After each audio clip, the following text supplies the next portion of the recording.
If you dare.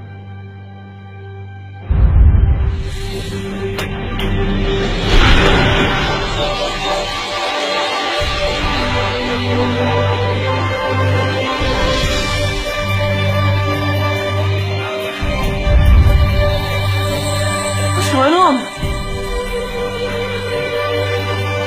Welcome to the Dark Ages, or as it should be known, the Golden Ages.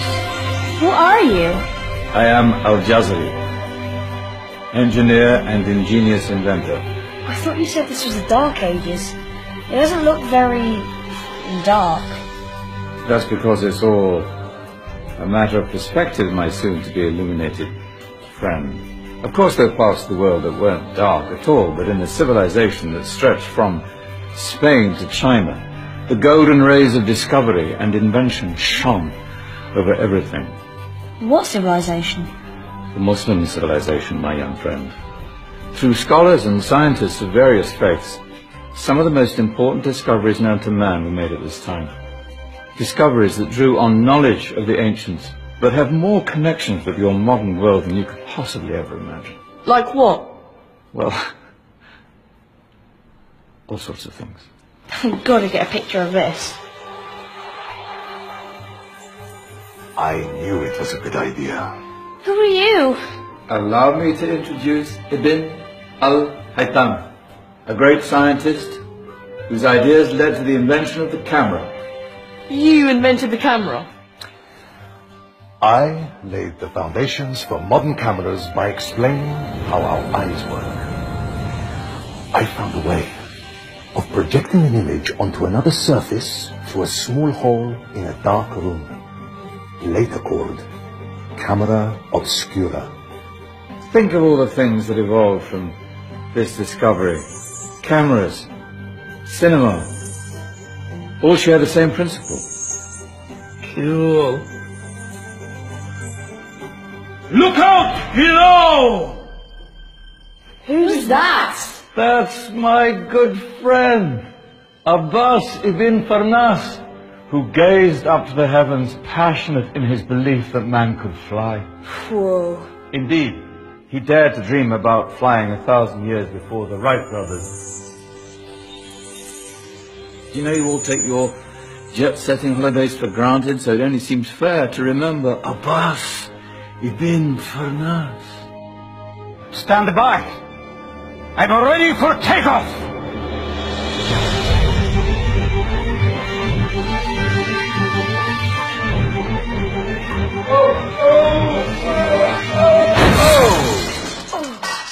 You did forget one thing, though.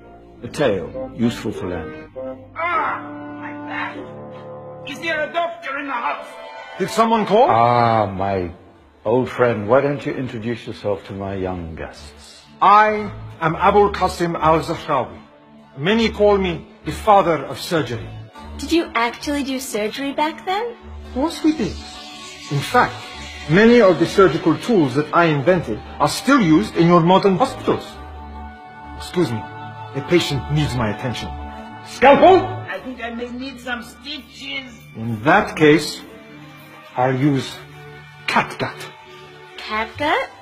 From the gut of animals. Perfect for stitching up internal wounds. Your surgeons are still using it today. Sorry, mustache.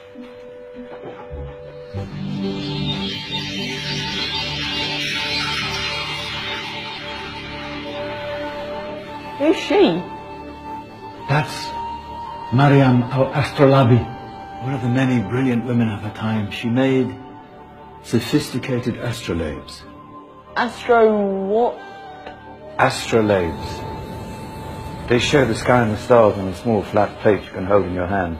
Think of them as ancient calculating or timekeeping devices. Today you have your watch, your compass, satellite navigation, helping people and explorers travel the world. Science at its brilliant best. And all these things were developed during the Golden Ages. Well, that's just the tip of the iceberg. There were thousands of other inventions covering all areas of life, and in the years that followed, their influence spread across the whole of medieval Europe. So you see, it wasn't so dark after all. What about you? Me? What did you invent? Well, I don't want to be big-headed, but I made some groundbreaking advances in engineering. I suppose my most significant discovery converted rotary motion into linear motion using a crank and connecting rod. It's essential in pumps and engines. In fact, I've no idea how the Industrial Revolution could have happened hundreds of years later without such a device. Not that I ever get the credit I deserve. But my crowning glory was my amazing time-telling machine, my legendary elephant clock.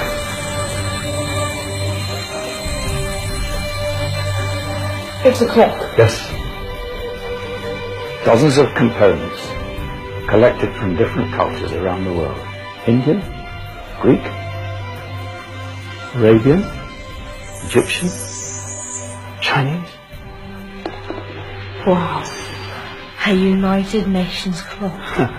That is pretty cool. Does it actually tell the time? Wow, yes, of course. If it wasn't for me, thousands of people would be late for everything. Speaking of time, we better get you back. And remember, spread the word. This was a golden age, and I've only shown you a tiny part of this wondrous time. There are countless other scientists and inventions directly connected to your modern world. You're just going to have to find out for yourselves. No, wait!